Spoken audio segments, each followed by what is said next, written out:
यमुना सरस्वती नदी है वो सच में इतना साफ़ है? हम जिनकी पूजा करते हैं हम ही तो लोग गंदगी कर रहे हैं। और ये जो इन्फ्लुएंसर हैं इसमें कितना फेक है कितना रियलिटी है जो आप सोशल मीडिया पे देख रहे हो किसी को। नितिन गडकरी जी से मेरे को रिक्वेस्ट करना है कि जैसा वो रोड का काम भी कर रहे तो कुछ ऐसे एरिया है वहाँ पे काम नहीं हो रहा, अब तो लोगों को फिर जॉब करना पड़ेगा, काम करना पड़ेगा, वो हैबिट उस तरीके से होगी। इस पे एक्शन होना ही चाहिए, नहीं तो कल की यूथ ऐसा फेकनेस के चक्कर में हो सकता है कोई आप पे भी एलिगेशन लगा दे प्रूफ करो। कि यश भी तो यही कर रहा है, कि यश भी तो सिर्फ पब्लिसिटी के लिए ऐसे कंटेंट क्रिएट कर रहा है। प्रूफ करो ना, आज कितने बच्चे सिग्नल में पैसा मांग रहे हैं, उसके लिए कुछ चेंजेस लाओ, तब बोला जाएगा तब बोला जाएगा अच्छा काम। क्या यूथ को आज के टाइम में पॉलिटिक्स में आना चाहिए नहीं आना चाहिए? आना चाहिए, ज़रूर आना चाहिए। पढ़े लिखे यूथ के आज अच्छे अच्छे डिग्रियाँ लेके बैठे, बड़े बड़े एक्सपेंसिव गाड़ी में घुमाया हो, और भी खुद के खर्चे से, ऐसा नहीं लोगों से मांग के किया। सब गरीबों ने, मतलब जो मेरे बच्चे छोटे छोटे जो मेरे माँ हैं उनको सबको एक्सपीरियंस करवा दिया। आज नाम तुम्हारा पेपर में भी है तो कल तुम्हारा नाम कचरे के डब्बे में भी होगा। तो और क्या क्या आप प्लानिंग कर रहे थे फ्यूचर में? फ्यूचर में तो पॉलिटिक्स। नमस्कार दोस्तों, आज हमारे साथ हैं हेलीकॉप्टर दादा। और हेलीकॉप्टर दादा वैसे तो मुंबई में रहते हैं, लेकिन आज ये हमारे साथ दिल्ली में मौजूद हैं। और सिर्फ मुंबई की नहीं, पूरे इंडिया में क्या क्या दिक्कतें आ रही हैं सब हमने डिस्कस करी हैं। फेमस तो ये हेलीकॉप्टर राइड्स करवा के हुए थे, लेकिन इन्होंने अपना मिशन अब हेलीकॉप्टर राइड से बहुत ज़्यादा बड़ा बना लिया है। अभी देश की बड़ी बड़ी समस्या, चाहे वो सड़क की समस्या हो, चाहे वो यूथ की समस्या हो, सब पर ये काम कर रहे हैं। बहुत ही क्लियर विचार हैं। हो सकता है किसी को इनके विचार थोड़े से कड़वे भी लग जाएं, लेकिन हम लोग ये बोलते हैं ना कि अगर आपको ठीक होना है तो कभी कभी आपको कड़वी गोलियां भी खानी होती हैं। तो कुछ कड़वी गोलियां भी रहेंगी, लेकिन आप इनको ज़रूर खाइएगा, क्योंकि बीमारी तभी ठीक होगी जब आप गोलियां खाएंगे। तो यश के साथ इस पॉडकास्ट को हम लोग स्टार्ट करते हैं। बहुत ही अच्छा और फ्रूटफुल डिस्कशन हुआ है। जो भी आप इस पॉडकास्ट में देखने वाले हैं बिल्कुल रॉ एंड रियल है। हमने कोई फिल्टर नहीं रखे हैं, ना ही ये किसी पॉलिटिकल पार्टी को एफिलिएटेड है, ना ही हम लोग किसी की इसमें जानबूझ के कोई पेट बढ़ाई करने वाले हैं। जो भी यहाँ पे डिस्कशन होने वाला है बहुत ही अनफिल्टर्ड है, सीधे दिल से दिल की बात हो रही है। और आप खुद तो इस पॉडकास्ट को देखिएगा, लेकिन आपके जो भी दोस्त हैं, आपके जो भी फैमिली मेम्बर्स हैं, आपके जितने भी छोटे हैं जितने भी बड़े हैं, सबके साथ इसको शेयर करिएगा, क्योंकि इस पॉडकास्ट में सबके लिए कुछ ना कुछ है। और आपको इससे क्या सीख मिली, आपके क्या थॉट्स हैं, आपका क्या फीडबैक है। अगर आपको कोई बात सही नहीं लगी है तो आप कमेंट सेक्शन में बताइएगा।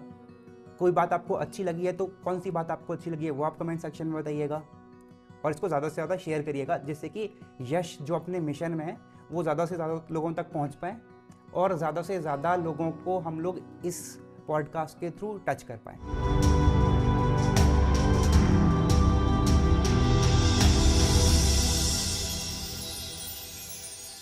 थैंक यू सो मच, आपने टाइम निकाला और इतना बिजी शेड्यूल था आपका, उसके बाद भी आप पाए। पहली बात तो ये बताओ कि ये इतना एनर्जी आपके पास कहाँ से आ रहा है?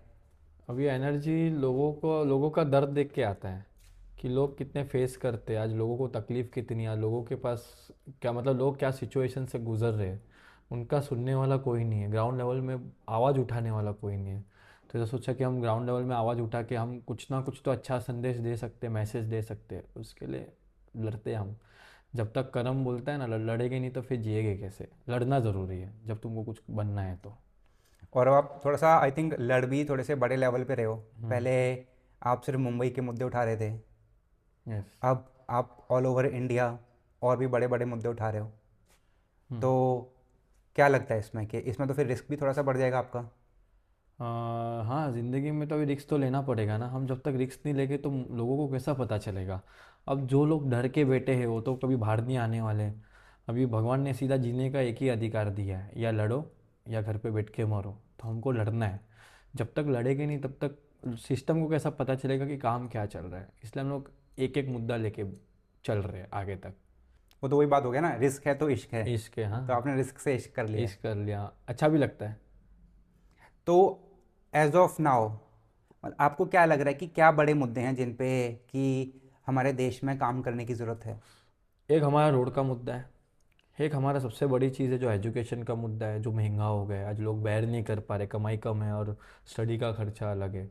फिर एनवायरनमेंट ख़राब है, अभी दिल्ली हो तो दिल्ली का एनवायरनमेंट पोल्यूशन की वजह से कितना सिचुएशन लोगों का ख़राब आया है। फिर चौथी चीज़ है जो हमारी नदियाँ है यहाँ की, जिसका हम पूजा करते हैं, साक्षात भगवान बोलते हैं, तो वही वो वाकई सिचुएशन इतना ख़राब है, तो हम क्या ही कर सकते, बीच इतने ख़राब है। तो उसमें अभी गवर्नमेंट काम कर रही है, लेकिन जो स्पीड में काम होना चाहिए वो स्पीड में काम नहीं हो रही है हमारे देश में, जो मुझे दिख रहा है। मतलब स्पीड में कैसे काम नहीं हो रहा? गडकरी जी तो बहुत काम कर रहे हैं। हाँ, नितिन गडकरी ये काम कर रहे, हम्म। उसके लिए मना नहीं हो, प्राउड फील होता है कि ऐसे नेता हमारे देश में हैं।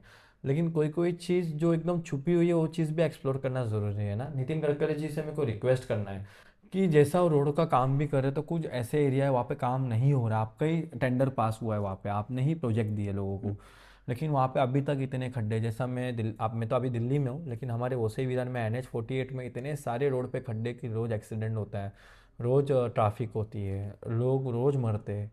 क्योंकि आज ट्रैफिक 4 4 5 5 6 6 घंटे का ट्रैफिक है, मतलब बहुत बड़ी मुद्दा हो गया, और ये अभी से नहीं है, बहुत सालों से। हम्म। लेकिन मुझे नितिन गडकरी पे विश्वास है, जब ये मुद्दा वहाँ तक पहुँचेगा तो वो काम ज़रूर करेंगे, मेरा आवाज़ ज़रूर नितिन गडकरी जी तक पहुँचेगा, ये मेरे को विश्वास है। लेकिन देखो, अभी तो दिल्ली में भी इलेक्शन होने वाले हैं कुछ टाइम हम्म। में, महाराष्ट्र में भी इलेक्शन हुए हैं। हम्म। और इलेक्शन में हमने देखा है कि इलेक्शन में चुनाव के प्रचार पे ही कितना पैसा खर्च हो रहा है। राइट।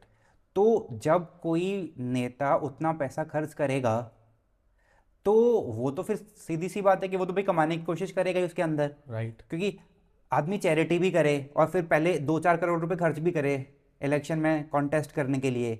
बराबर।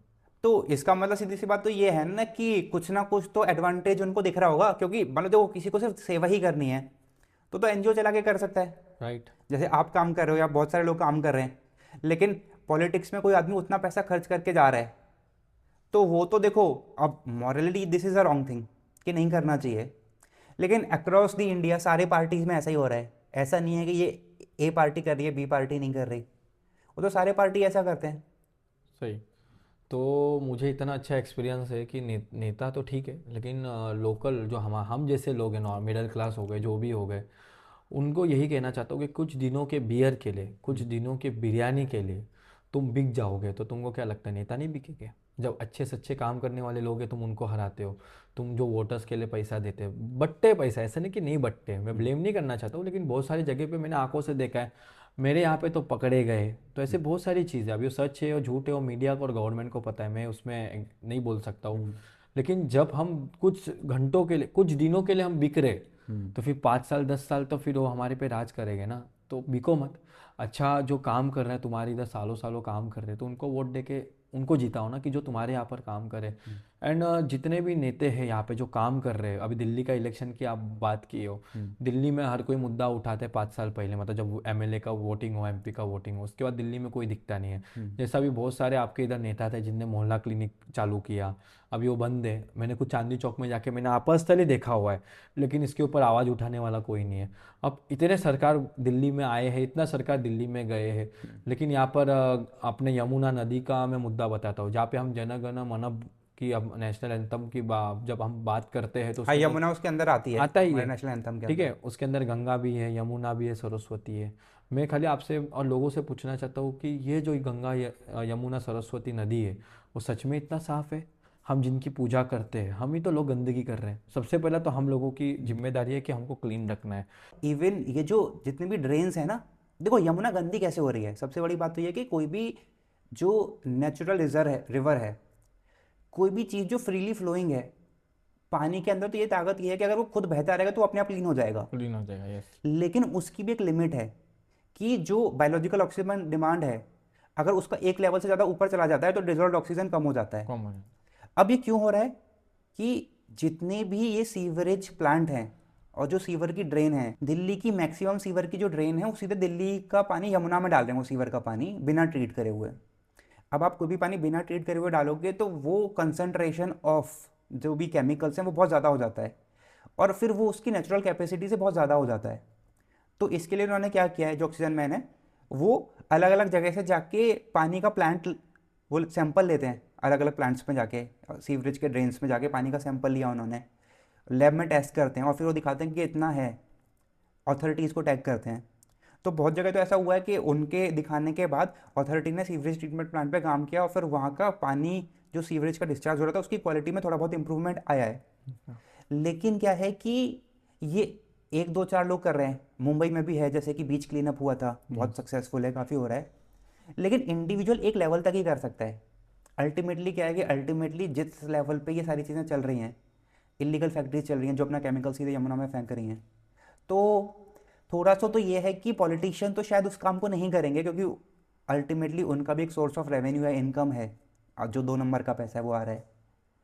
पब्लिक को ही थोड़ा सा एफर्ट करना पड़ेगा, और इसमें आप जैसे लोग बहुत ज़्यादा आई थिंक इम्पॉर्टेंट हो भी जाते हो, कि जिस तरीके से आप इन चीज़ों पे काम कर रहे हो, आपका एक फ़ैन फॉलोइंग भी है, अगर आप ये मुद्दे उठाते हो तो हो सकता है कि लोग अवेयर हों। और सीधी सी बात यह है कि भाई कोई भी आंदोलन है उसमें जब तक लोग बढ़ चढ़ के हिस्सा नहीं लेंगे तब तक सरकारें भी नहीं सुनेंगी। नहीं सुनेंगे, यस। रहता है। हाँ, तो अभी कैसा कि जैसा गवर्नमेंट का आप बात किए, हो सकता है, ठीक है, 50-50 चांसेस है, कुछ अच्छे लोग भी होंगे।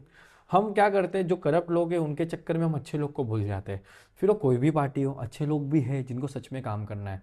तो मैं इतना ही कहना चाहता हूँ कि आप धर्म के लिए इतना रैली निकाल रहे हो, लाखों लाखों लोग रैलियाँ आ रही हो, तो एक धर्म के लिए यमुना नदी को साफ करने के लिए क्यों नहीं निकाल सकते हो? एक निकालो ना रैली, सब लोग आएंगे, बस्ती के बस्ती आएंगे, करोड़पति भी लोग आएंगे, कंपलसरी एक दिन दो की क्लीन करना है। 1 महीने का टारगेट किया तो कम से कम यमुना नदी का जो आजू बाजू के प्लास्टिक से वो क्लीन हो जाएंगे।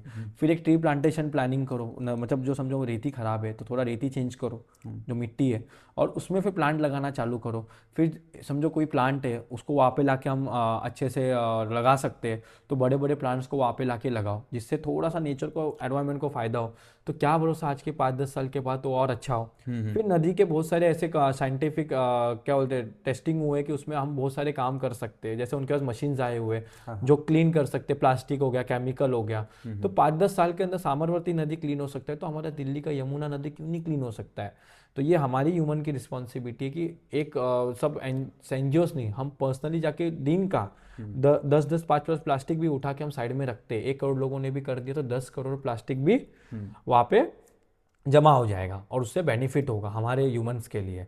तो जितने भी संस्था वाले हैं दिल्ली में, मेरे को तो लगता है हजारों संस्थाएं दिल्ली में, तो सबसे हाथ जोड़ के विनती करता हूँ कि एक बार, जैसा आपने जो एनजीओ का नाम लिया, ऐसे हजारों 100 एनजीओस भी आ गए, उसके हाँ, ऐसे मेंबर्स भी बहुत आ सारे गए, तो मेरे को लगता है कि 1 साल के अंदर यमुना नदी क्लीन हो जाएगा।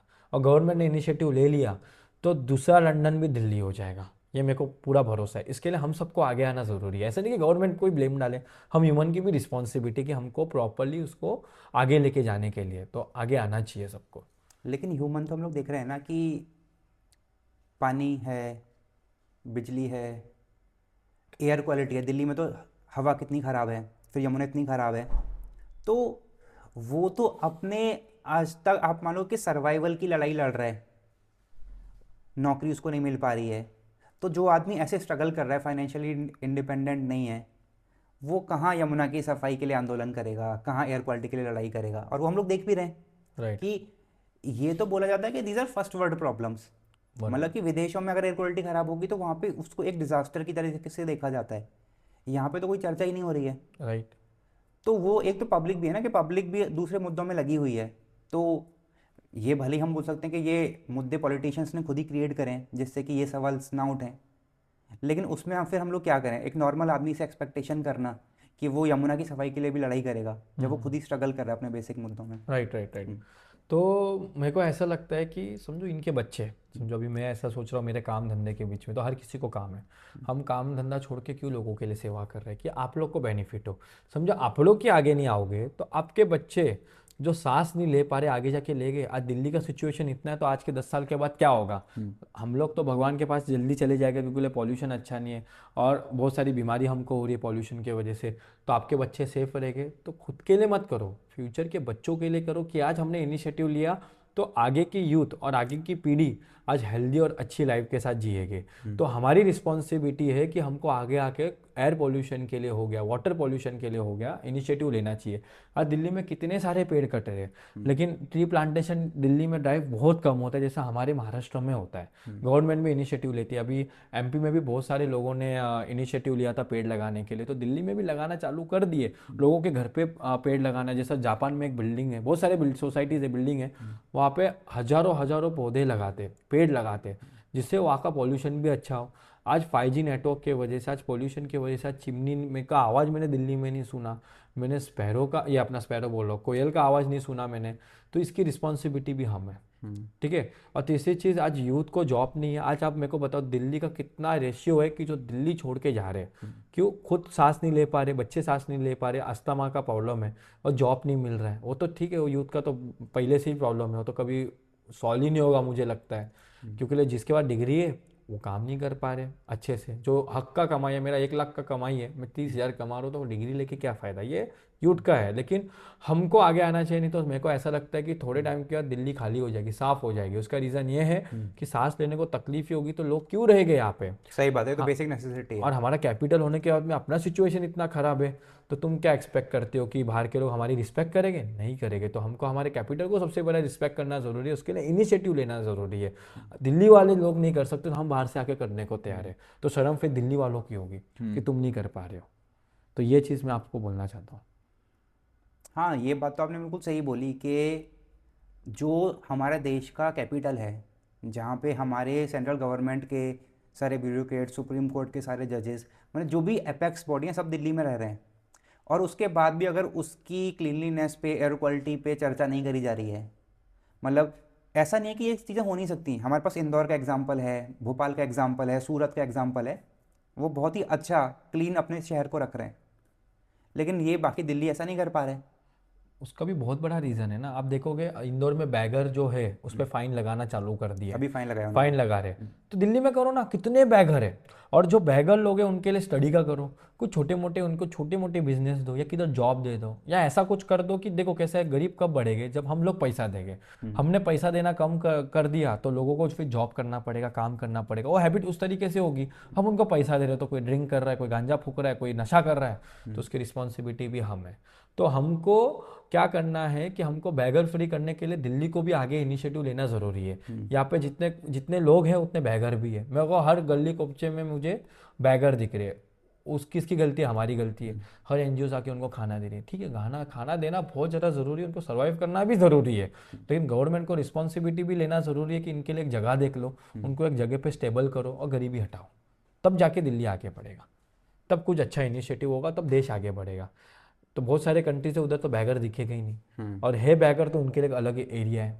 तो ये इधर क्यों नहीं? यहाँ के जो ब्लॉगर्स है, फूड ब्लॉगर्स हो गए, जो एनजीओ चला रहे, कुछ तो बहुत अच्छा काम कर रहे, कुछ लोग तो ऐसा काम कर रहे हैं कि 1 लाख रुपए कोई मतलब स्टॉल में जो खाना बना रहे, खाना दे रहे, उनको 1 लाख रुपए दे रहे, फिर वीडियो बनाने के बाद में वो 1 लाख रुपए रिटर्न लेके 2,000 रुपए दे रहे। हाँ, आजकल हैं कई ये सारे इन्फ्लुएंसर ऐसा मैं कर रहे आपको हैं। Example, I have a proof, I have a video. लोगों को फेमस होने के लिए, क्योंकि एल्गोरिदम मिलता है, एंगेजमेंट मिलता है। तो दिल्ली गवर्नमेंट को, इंडिया गवर्नमेंट को ऐसे लोगों के ऊपर मतलब कड़क से कड़क कार्रवाई करनी चाहिए। नहीं तो आज क्या हो रहा है मालूम है क्या? मैं आपको एक बहुत बड़ा एग्जांपल देता हूँ। एक आंटी है, उसका नाम नहीं लूंगा। आज उनको 1-1 लाख रुपए देते देते, आज समझो 100 लोगों ने 1 लाख रुपए दिए तो कितना 1 करोड़ कमाया? रुपया हो गया उनका बस। 1 करोड़ रुपए हुआ। आज उनके पास हजारों रुपए नहीं है, क्योंकि उन्होंने फेक आइडेंटिटी दिखाई। तो वैसे यहाँ के ब्लॉगर्स बहुत सारे स्टॉल में दिखाते हैं। आपको देखना है तो यूट्यूब में बहुत सारे ब्लॉगर्स दिखाते हो। सबसे पहले ब्लॉगर के ऊपर एफआईआर डालो कि तुम इतना फेक क्यों दिखा रहे हो। 1-1 लाख रुपए तुम्हारे पास आ रहा कहाँ से? यूट्यूब इतना इनकम दे रहे हैं और नहीं दे रहा है, सच में तुम बांट रहे हो, तो फिर उस पर ईडी का नोटिस आना चाहिए। आज हमारे पास लोग खाने के वांदे, जिसके पास कुछ नहीं हो, 1-1 लाख रुपए बांट रहे हैं। तो एजुकेशन सेक्टर में बांटो ना, दिखाने का क्या जरूरत है, फॉलोअर्स बढ़ाने का क्या जरूरत है? तो इस पे सबसे ज्यादा कार्रवाई होनी चाहिए। और यहाँ के फूड ब्लॉगर जो है देश के, वो बिना एफ एफ क्या वो FSSAI, जो FSSAI जो पेपर है, वो चेक करने के बाद में तुम फूड ब्लॉगिंग करो ना। बिना सोचे समझे तुम फूड ब्लॉगिंग कर रहे हो, वो कौन सा तेल यूज़ कर रहे हो, कौन सा फूड यूज़ कर रहे हो। एक ब्लॉगर तो पानी पूरी ब्लॉग बनाने चला गया और पानी पूरी के अंदर ही गंदा सा कीड़े निकले, मैंने उसका वीडियो खुद डाला हुआ है। तो ऐसे फूड ब्लॉगर के चक्कर में हम चले जाते हैं, भाई खाना अच्छा, चलो टेस्ट करता, उसमें एक्सप्रेस अहिला इतना अच्छा है, वाह। तो ऐसा एक्सप्रेशन जो वॉइस में देते हैं, हमको भी लगता है कि चलो हम भी खाते हैं, मुंबई से मैं आया तो दिल्ली का खा रहा हूँ। हाँ, फिर बाद में पता चलता है खाने के बाद में साला इतने एक्सप्लोर कर दिया उस चीज़ को कि उसमें टॉयलेट मिलाया जा रहा है, उसके अंदर कीड़े हैं, तो वही हम खा रहे, तो हमको कितनी बीमारी हो सकती ये आजकल, हाँ आजकल सोशल मीडिया तो हमको पता चल भी जाता है कि इस तरीके से भी गंदगी है। है। तो उसके लिए जो अच्छा ही दिखा रहे हो ना, तो उसमें बुराई भी दिखाओ। नहीं तो क्या करना चाहिए, समझो जो ब्लॉगर बड़ा चढ़ा के इसके ऊपर बता रहे हाँ एक अच्छा एक नंबर वीडियो है, मतलब एक नंबर खाना है, एक नंबर चीज़ है, जब वो गंदा निकलता है तो सबसे पहले ब्लॉगर पे एफआईआर डालो। तो जब तुम ब्लॉगर पे एफआईआर डालना चालू करोगे तो ऑटोमेटिकली सब ब्लॉगर शांत हो जाएंगे। शांत हो जैसा जाएंगे। चाइना में बहुत सारे रूल्स और बहुत सारे स्ट्रिक्टनेस लाए हुए ब्लॉगर्स के ऊपर भी, कि तुमने गलत चीज़ बताई और हमको पता चला कि आपने गलत चीज़ को एक्सप्लोर किया और वो गलत चीज़ निकली, तो आप पे स्ट्रिक्ट एक्शन लिया जाएगा। तो हमारे इंडिया में भी वो होना चाहिए, क्योंकि आज वीडियोस बहुत वायरल हो रहे हैं, लोग मूवी की जगह पे रील्स देख रहे हैं, लेकिन ये फेकनेस के चक्कर में आज ह्यूमंस की बॉडी भी खराब हो रही है। आज जो लोग सच में गरीब है उनको करोड़पति दिखाने के बाद भी वो रास्ते में जा रहे, स्टॉल बंद हो रहे लोगों के मुंह से। मैं आपको चाहिए तो एग्जांपल के वीडियोस देता हूँ, 1-1 लाख रुपए बांटने के बाद में वही औरत बोल रही है कि आज मेरा धंधा नहीं, मैं धंधा बंद कर रही हूँ। तो फिर तुम 1 लाख रुपए क्यों ले रहे हो? तुम फेमस होने के लिए ले रहे हो, और जो ब्लॉगर व्यूज खींचने के लिए 1-1 लाख रुपए दे रहे, तो ये बहुत गलत बात है। तो इस पर एक्शन होना चाहिए। ये मेरे को आपके चैनल के थ्रू से ये मैसेज देना ही था, और अच्छा हुआ कि आज मैं आपके चैनल के थ्रू से मैसेज दे रहा हूँ ये चीज़ तो का। ये जो फेक इन्फ्लुएंसर्स हैं जो सिर्फ सोशल मीडिया के लिए ही चैरिटी कर रहे हैं, हम्म। आपको क्या लगता है कि मतलब कि इससे हमारे देश का भला हो रहा है या नुकसान हो रहा कुछ है? नुकसान हो रहा है, बहुत नुकसान हो रहा है। मुझे बताओ, एक ब्लॉगर के एक टाइम पे 1-1, 2-2, 5-5 लाख रुपए कमा रहे, और 1 करोड़ तुम कमा रहे हो तो 50-60 लाख रुपए तुम बांटोगे? कोई नहीं बांटेगा, खुद बड़े बड़े लोग नहीं बांटेंगे। और 1 करोड़ रुपए बांट रहे तो सबसे पहले तुम स्कूल बनाओ, गरीबी ऐसे हटेगी। तुम सीधा दिखा रहे हो 1 लाख रुपए लो, फिर औरत बोलते कि रिटर्न दो, आप चैरिटी कर लो 1 लाख रुपए। तुमने सच में चैरिटी की 1 लाख रुपए? बहुत सारे वीडियो से जो प्रूफ कर रहा है कि इंडिया को पीछे कर रहे, व्यूअर्स के लिए तुम पूरा खराब कर रहे हो। तो इस पे एक्शन होना ही चाहिए, नहीं तो कल की यूथ ऐसा फेकनेस के चक्कर में आज बेघर लोग जो होमलेस लोग हैं वो खाना बिना खाए मर जाएंगे, क्योंकि लोगों को व्यूज चाहिए आज की तारीख में, व्यूज के लिए तो इंसान मरने को तैयार है। तो ये चीज़ है। नहीं, लेकिन आपने बात बिल्कुल सही बोली है, लेकिन ये एलिगेशन तो आप बाकी लोगों पे लगा रहे हो सकता है कोई आप पे भी एलिगेशन लगा दे प्रूफ करो। कि यश भी तो यही कर रहा है, कि यश भी तो सिर्फ पब्लिसिटी के लिए ऐसे नहीं, कंटेंट क्रिएट कर रहा है। प्रूफ करो ना। मैं 1 साल से थोड़ी काम कर रहा हूँ, मुझे कम से कम 10-15 साल हो गए। अभी से नहीं तो आप मेरे गूगल में आर्टिकल देखो, मेरे वीडियोस देखो, ठीक है, मैंने बच्चों को पढ़ाया हो, एजुकेट किया हो, तो ये सब प्रूफ है मेरे पास, क्योंकि मेरे को दिखाना जरूरी है। आज दिखाऊंगा नहीं तो लोगों को चेंजेस कैसे आएंगे? मैं आज दिल्ली में आके क्यों दिल्ली के रोड का मुद्दा उठाऊं? मैं तो पैसा बांट सकता हूँ। क्या ये ब्लॉगर जो एनजीओस वाले रोड के मुद्दे क्यों नहीं दिखाते? लोगों की तकलीफ क्यों नहीं दिखाते? आज गरीब उस जगह पे आज बच्चे पढ़ाई नहीं कर रहे, उसको आगे क्यों नहीं ला रहे? ये हमारी गलती है। बहुत सारे एनजीओ ऐसे दिल्ली में बताता हूँ कि जो ब्रिज के नीचे जाके बच्चों को पढ़ा रही है, ब्लॉगर जाके वहाँ पे क्यों नहीं एक्सप्लोर कर रहे हो चीज़ को? उसको करो ना, आज उनको और फंडिंग मिलेगी और बच्चों को पढ़ाएंगे। तो ये फेकनेस है, एलिगेशन मेरे पे लगाने से पहले तुम लगाओ, मेरे को कोई फर्क नहीं पड़ने वाला है, क्योंकि मेरे लोगों को, अपने लोगों को पता है कि हम काम क्या कर रहे हैं। ठीक है, तुम जो करते करते थे और अच्छे तरीके से करोगे तो आप पे भी एलिगेशन नहीं लगाएंगे। तुम फेकनेस दिखाओगे तो कौन आपको छोड़ेगा? कोई ना कोई तो ऑब्जेक्शन उठाने वाले लोग रहेंगे ना यहाँ पर। तो ये चीज़ सच है। नहीं, लेकिन एक चीज़ आप जैसे ये मान लो ना कि एक पहले कोट हुआ करता था कि नेकी कर दरिया में डाल, आजकल हो गया कि भाई चैरिटी कर और इंस्टाग्राम पे डाल। फैक्ट है। तो आप भी ये चीज़ करते हो, तो क्या ये मतलब व्हाट इज़ योर ओपिनियन कि ये हमको डालना चाहिए नहीं डालना चाहिए? देखो, डालना चाहिए। सबसे पहली चीज़ है, आज यूथ डांस कर रही है, ठीक है, डांस करना ज़रूरी है। अलग अलग वल्गर बोलते हैं ना, हाँ, वो वल्गर डांस कर वल्गर रहे है हैं। या क्रिंज है वो। वल्गर डांस करने से अच्छा मैं कुछ अच्छा काम करके लोगों को अच्छा मैसेज दूं ना, तो मेरे लिए बहुत अच्छी बात है। गाली गलौज करके मैं वीडियो डाल के उससे मेरे लोग वो चीज़ को पसंद कर रहे हैं, जब मैं अच्छा काम करने के बाद में वो चीज़ पसंद नहीं कर रहे, तो फिर गलती जनता की है, फिर लोग पॉइंट उठाए। दरिया में आज डालूं तो आज यूथ तो नशे में जा रहे हैं, आज यूथ गांजे में जा रहे हैं, आज यूथ पार्टी में जा रहे हैं। हमारा कल्चर भी वो नहीं सिखा रहा है। ठीक है, आज हमारा कल्चर आगे बढ़ रहा है, आज हमारा देश आगे बढ़ रहा है, लेकिन कुछ चीज़ें जो यूथ को खराब कर रही है। फेसबुक के जो ओनर थे उनको खुद बहुत लोगों ने पूछा कि 12-12 साल की लड़कियां, 13-13 साल की लड़कियां न्यूड फोटो न्यूड वीडियो डाल रहे हैं, तो उसका रिस्पॉन्सिबिलिटी कौन? सही बात है। नहीं है तो मैं आपको वीडियोस बता सकता हूँ, क्लियरली उनने पूछा हुआ, एक्शन लिया हुआ है, तो उस पर कौन ऑब्जेक्शन उठाएगा? और इंडिया में भी हो रहा है, बहुत सारी चीज़ हो रही है, बॉडीज पूरा नेकेड दिखा के वीडियोस लोग व्यूज़ खींच रहे, तो उसका क्या? इससे अच्छा तो हम तो अच्छा काम कर रहे हैं। आज हम लोगों की तकलीफ बता रहे हैं, लोगों की गरीबी बता रहे हैं, आज उसमें हम लोग क्या चेंजेस ला सकते हैं, हम लोगों को क्या हेल्प कर सकते हैं, वो चीज़ तो हम बता ही सकते हैं ना वो चीज़ पे। तो ठीक है, दिखा रहे तो दिखाना ज़रूरी है, बाकी लोगों का काम है बोलना। मैं तो चाहता हूँ कि और बोले और नेगेटिविटी फैलाए, जिससे हम और अच्छा ही बताएं, इनके वजह से और ऑडियंस आएंगे। देखो, एक चीज़ इसमें ये भी बोल सकते हैं ना साडा कुत्ता कुत्ता ਤੁਹਾਡਾ कुत्ता टॉमी। हाँ, मेरा कुत्ता कुत्ता, तेरा कुत्ता टॉमी, तेरा ऐसा। कुत्ता टॉमी और मेरा मेरा कुत्ता नॉर्मल कुत्ता, तेरा कुत्ता मतलब एक पालतू या वैसे हो गया टॉमी। हाँ तो वही चीज़ आप डायरेक्टली फूड ब्लॉगर्स पे या हाँ। बाकी जो ये वल्गर कंटेंट बना रहे हो उन पे एलिगेशन लगा रहे हो, तो वो ये चीज़ भी तो बोल सकते हैं कि यार आप भी एक कंटेंट बना रहे हो, हम भी कंटेंट बना रहे हैं। और ऐसा तो नहीं है कि जो वल्गर है या जो गाली गलौज वाला कंटेंट है नॉर्मल लाइफ में कोई यूज़ नहीं करता। आप और हम लोग भी हो सकता है नॉर्मल लाइफ में यूज़ करते हो वो बोलना। तो राइट। वही चीज़ अगर वो कैमरा के थ्रू रिकॉर्ड करके अगर इंटरनेट पे डाल रहे हैं हम्म। एंटरटेनमेंट के पॉइंट ऑफ व्यू से, तो उसमें गलत क्या है? तो 10 साल के बच्चे देख रहे हो, सही है। आज जो 10 साल के बच्चे मम्मी पापा बोलना चाहिए उसमें गालियाँ बात कर रहे हैं, जिसमें वो तो पेरेंट्स का हो गया ना कि पेरेंट्स को फिर अपने बच्चों को नहीं, रेस्ट्रिक्शन लगाना वो पड़ेगा ना। लगाना पड़ेगा, लेकिन हर बच्चे हर बार ऐसा मम्मी पापा के चुप के कोई दोस्त ने बता दिया है, किसने बता दिया, तो गलती हमारी है ना। कि वो ट्रेंडिंग में आ गया, चलो माँ बाप ने भी देखा, कभी वीडियोस रील्स देखने के चक्कर में ट्रेंडिंग में वो आ गया, फिर क्या करोगे। बच्चा जहाँ पे अच्छा बात करना चाहिए वहाँ पे सब देख रहे। आज यूथ कितना खराब हो रही है वो सोचो ना। आज लोग गांजा फूकने वाले वीडियो डाल रहे, आज लोग गुटखा खाने वाले वीडियो डाल रहे, फिर वो 10 साल का होने दो कि 50 साल का होने दो, एक बार तो ट्राई करने का कोशिश करेगा, तो गलती हमारी है। तो हमको ये सब चीज़ डालने से अच्छा हम अच्छी चीज़ डालें ना। क्यों, बहुत लोग हैं जो नहीं डाल सकते, और हमारा धर्म ये सब चीज़ थोड़ी सिखाता है। बाकी सबकी फ्रीडम है, इंडिया में सब फ्रीडम दिया हुआ है, इस पर मैं पॉइंट आउट नहीं कर सकता, लेकिन जहाँ पे गलत है वहाँ पे मैं बोलूँगा। तो तुम अच्छे मैसेज दे के भी वीडियो क्यों नहीं बना सकते हो? बना सकते हो, अच्छी चीज़ हो सकती है, लेकिन लोगों को करना नहीं, लोगों को व्यूज चाहिए, फॉलोवर चाहिए। आज फेकनेस दिखा के 1 लाख रुपए दिखा के मैं अपना व्यूज़ खींच रहा हूँ, क्या फ़ायदा है?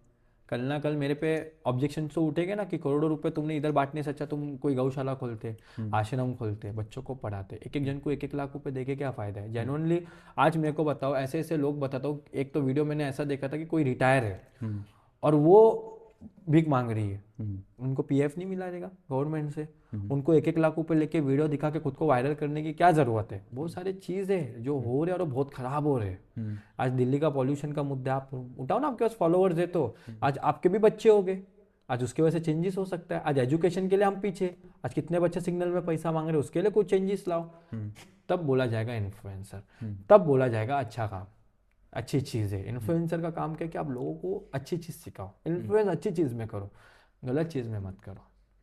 और ये जो इन्फ्लुएंसर हैं इसमें कितना फेक है कितना रियलिटी है, मतलब जो आप सोशल मीडिया पे देख रहे हो किसी को, तो social media overall social media ही कितना फेक है, आपको क्या लगता है? देखो, मैं आपको एक ही चीज़ क्लियर बताता हूँ।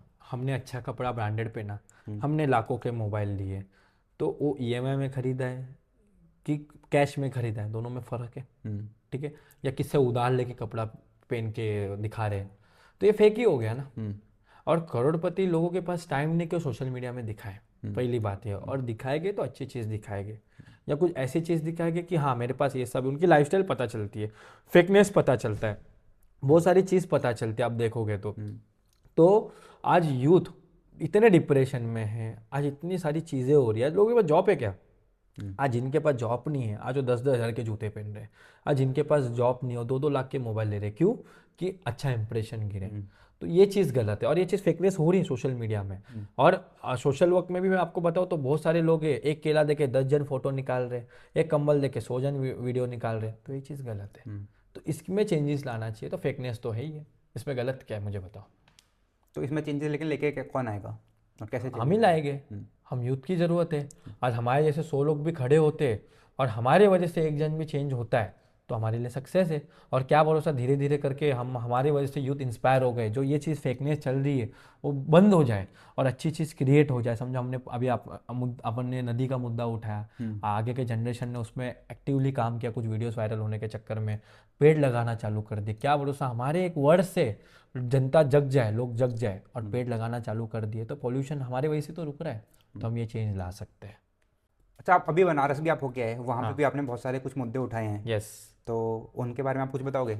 देखो, हम भगवान के मंदिरों को मंदिर बोलते हैं, तो फिर ये तो काशी विश्वनाथ है, ये तो बनारस है, भगवान और महादेव का एरिया है, जगह है, तो वो चीज़ को साफ सफाई क्यों नहीं रखते?